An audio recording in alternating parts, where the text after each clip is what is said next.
What's up guys, Everything Apple Pro here, and a really cool video for you guys. So glow in the dark iPhone 6s Apple logo. So something that was only available on MacBooks, we can now get it on our actual iPhones. And I think this is absolutely really cool. Now, I'm not the first to post about this, but I thought it'd be interesting to share with you guys regardless. So it's not super bright, it's not like it doesn't stand out like crazy, but it's definitely there. It's very subtle, and that's what I like about it. I would hate for this thing to glow in the dark and blind everyone, but it looks really cool. Definitely not as bright as my MacBook, but it does come in several colors. Am I making any money off of this video? Absolutely not. I'm going to link you guys to the cheapest possible place you can buy this.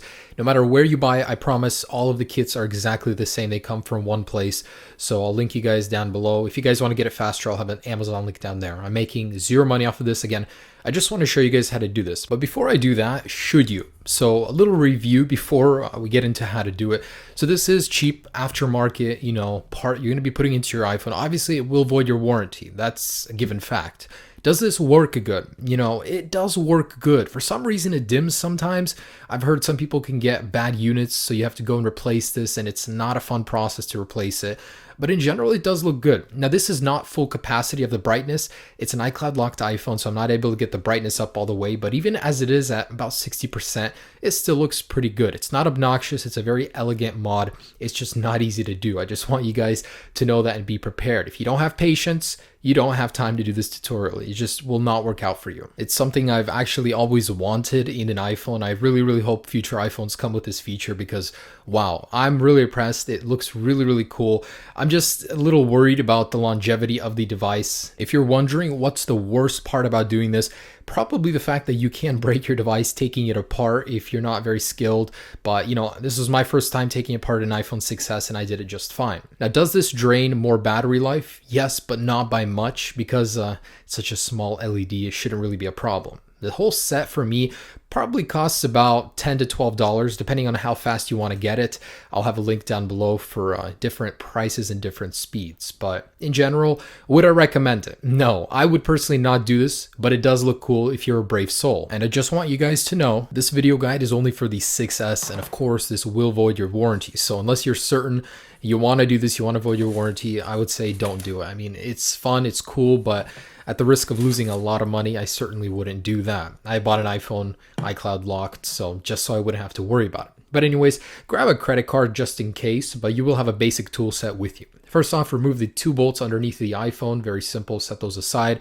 Have a good place to put the bolts. They get lost very easily. I actually lost mine, took so long to find it. But get these guys out on the bottom, and let's move on with the suction cup. So while simultaneously pulling up with the suction cup, use a little pry tool to get in between the glass display and the shell of the iPhone. Go all around the iPhone, and there will be a little seal that you will break. So that is the waterproofing seal. So your iPhone may not be as water resistant after this, after you take it apart. And in general, guys, for the brave souls that do want to attempt this, be very careful. It's very easy to break something inside, so you have to be very patient. If you're not patient, don't attempt this. But just know that this was my first time taking a 6S apart, and I managed just fine. Also, I'm not liable if you break it. I don't care if you buy this or not. If you do this, I'm just showing you how to do it. So first off, there'll be a cable attaching the Touch ID to the logic board. Make sure to disconnect that. Don't just yank the screen up, otherwise you'll tear it. Now, there will be a bunch of sticky stuff on the sides. You want to get rid of that. But my phone came with an aftermarket screen, so I didn't even have a Touch ID cable, in case you were wondering why there's no cable on mine. But anyways, go ahead and pull the screen slightly out. Be very gentle here because there are ribbon cables up top. You don't have to remove the display. I did this entire thing without removing it, but if you want to remove it, that plate on the top right with 5 screws, just remove those and you can get rid of the display. And next up, unscrew the 2 bolts holding the plate of the battery connectors. So unclip that battery connector. And next is the task of removing the battery. This is the hardest one, guys. This is the worst. So you want to go ahead and remove the sticky tape that's holding the battery, and you got to stretch it out. So away from the battery, keep it low. And if you're lucky, you can slowly remove it, and the battery will just come out easily. If you're like me, every single time you take a phone apart, you will not have that luck, and you'll have to use a credit card. So gently going underneath the battery, just over and over. You can eventually remove the battery using a credit card if you failed the other ways. Just be very careful not to puncture the battery. Obviously, that's not good. You can cause a fire. It's not good for your health. So You know, batteries are cheap for the 6S in case you do damage it, but try not to. So this does take a little while, but eventually you can get that battery out. Mine looked pretty bad after removing it, so you know, be careful with this. Anyways, out comes the battery, and I promise that is the hardest part of this whole tutorial. Next, there are 2 stickers holding the Apple logo cut out in place. So remove them, set them aside. We will be using this to secure the glowing one in just a little bit. So next, using a little flathead screwdriver included in your kit, just go ahead and pry it underneath the Apple logo, go all the way around. Try not to deform it too much, just in case you want to put it back eventually. So, you know, we're going to go ahead and get this guy out of here. It's very simple. It's just held in by a little bit of glue.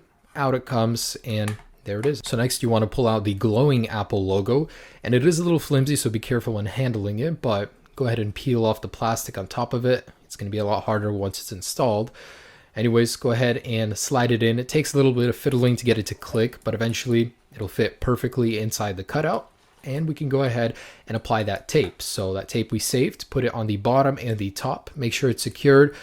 It won't go anywhere because the battery will sit on top of it, but you just want to make sure it's secured with that tape. Easy stuff. All right, so pay very close attention with this part. This is easy part, it's done.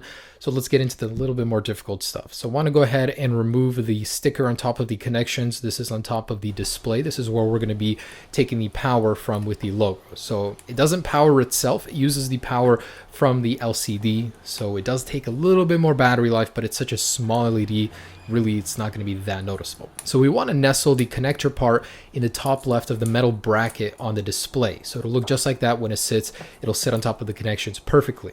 And you know, it takes a little bit to get it in there, but once that's done, we want to go ahead and take the 2 little foam pieces, stack them on top of each other, and we're going to apply them on top of that connector just because it needs a little pressure to activate, to sit on those connections properly. So once you have them stacked, go ahead and apply them on top of that connection, the orange part on that cable.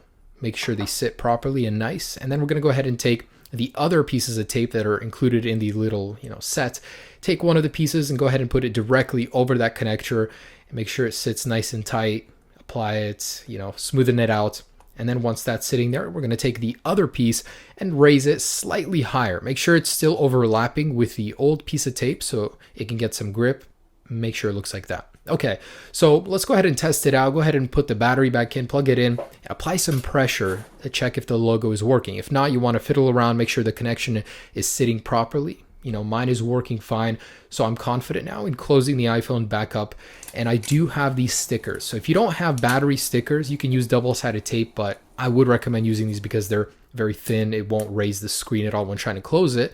So apply them to the back of the battery. You know, these are very cheap, like a few bucks on eBay.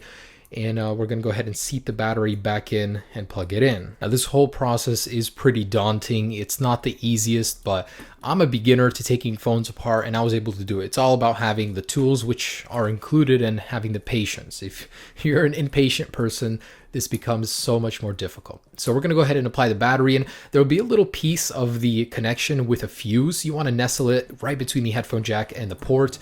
And then we're going to go ahead and put the connector back on for the battery, screw it in, and the screws, make sure they're in the correct places. The shorter one goes on the right. Anyways, so again, test if the light is working before we close the display back up. So I was able to test that everything was working, and you have to apply some pressure. So when we close the display, the pressure will be there. But before we do that, you want to apply some pressure to test if the LED is working. Mine is working, so I'm going to go ahead and close the display back up, and we are ready to roll. So the only thing remaining is that we go ahead and put the 2 bottom screws, the T2s, back in the device, screw it in, and you are all set to go. So considering you followed all of the directions, you should have had no issues. Now, a couple things I noticed about this LED, basically like a mini review. So after putting it in, it works intermittently. Sometimes it will turn on and work, which is about 80% of the time. Sometimes it just goes out and dims for no reason. It doesn't turn on for a while. You know, it's intermittent, and it's not because of the connection. The connection is solid. I tested that part. It's just, I really don't know. Maybe it's the OS of the iPhone.